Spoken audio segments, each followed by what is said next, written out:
අතීතයේ බරණස් නුවර බ්‍රහ්මදත්ත රජු රාජ්‍ය කරන සමයේ අප මහා බෝධිසත්වයන් වහන්සේ සර්වඥතා ඥානය පතමින් වෙළඳ කුලයක උපත ලැබුවා.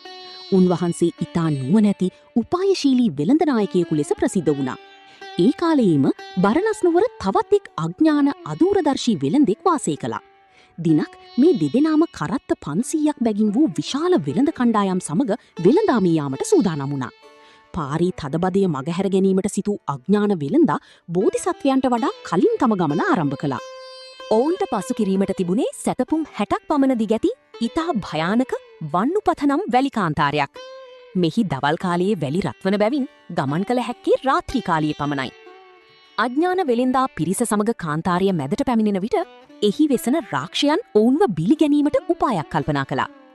රාක්ෂයන් පිරිසක් මිනිස් වෙස්ගෙන රෙදිපිලි තෙත් කරගෙන නෙළුම්මල් අතැතිව කරතයක නැගී ඉදිරියට පැමිණියා. මහා වැස්සකට හසු වී එන පිරිසක් ලෙස පෙනී සිටි රාක්ෂයීන් ඉදිරියෙන් විශාල වැසි වසින බවත් ජලය ඕනෑතරම් ඇති බවත් පවසමින් අඥාන වෙළෙන්දාව මුලාවට පත් කළා. තමන්ට ඇති වතුර කල බරක් බව සිතූ අඥාන වෙළෙන්දා රාක්ෂයීන්ගේ වචනය විශ්වාස කර තමන් සතු වූ සියලුම ජලය මහ මග හලා දැමුවා. නමුත් ඉදිරියට යන විට දකින්නට ලැබුණේ වැලි 4ක් පමණයි. පිපාසයෙන් වෙහෙසටපත් මිනිසුන් සහ ගොනුන් රාත්‍රියේ නින්දට වැටුණු විට රාක්ෂයීන් පැමිණ ඔවුන් සියලු දෙනාම ආහාරයටගෙන විනාශ කර දැමුවා. මද දිනකට පසු බෝධිසත්වයන් වහන්සේ තම පිරිස සමග එම මාර්ගයේම ගමන ආරම්භ කළා. රාක්ෂයීන් බෝධිසත්වයන්වද රවටන්නට උත්සාහ කළත් උන්වහන්සේ වහාම අවට පරිසරයේ නිරීක්ෂණය කළා.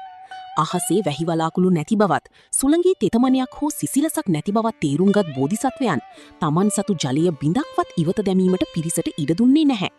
රාක්ෂයීන් යනු බොරුකාරයන් බවත් ඔවුන්ගේ වචන විශ්වාස නොකළ යුතු බවත් උන්වහන්සේ තම පිරිසට අවධාරණය කළා.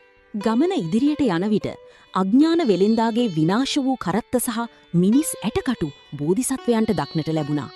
අනතුර අතළඟ බව වටහාගත් උන්වහන්සේ වහාම පිරිසට උපදෙස් දුන්නේ ආරක්ෂක විධිවිධාන තර කරන ලෙසයි. ආයුධ සන්නද්ධ පිරිසක් පත්කර මුළු රාත්‍රිය පුරාම රැකවල් ලෑවා. බෝධිසත්වයන් වහන්සේද අතින් ආයුධයක් ගෙන පිරිස සමග නිදි වර්ජිතව රැකවල් කරමින් සිටි නිසා රාක්ෂයීන්ට ඔවුන් අසලටවත් පැමිණීමට අවස්ථාවක් ලැබුණේ නැහැ. පසුදා උදෑසන සියලු දෙනා සුවසේ අවදි වී අතහැර දමා තිබූ වටිනා බඩු බාහිරාදියද තම කරත්තවල පටවාගෙන නිරුපද්‍රිතව කාන්තාරයෙන් එතර වුණා. බුදුරජාණන් වහන්සේ මේ ජාතක කතාව අවසානයේ දේශනා කළේ අනුන් පවසන පලියටම කරුණු විශ්වාස නොකර තමන්ගේ බුද්ධියෙන් විමසා බලා නිවැරදි මාවත හෙවත් අපන්නක පටිපදාව තෝරාගන්නා පුද්ගලයා මෙලව පරලව දිකම ජයගන්නා බවයි.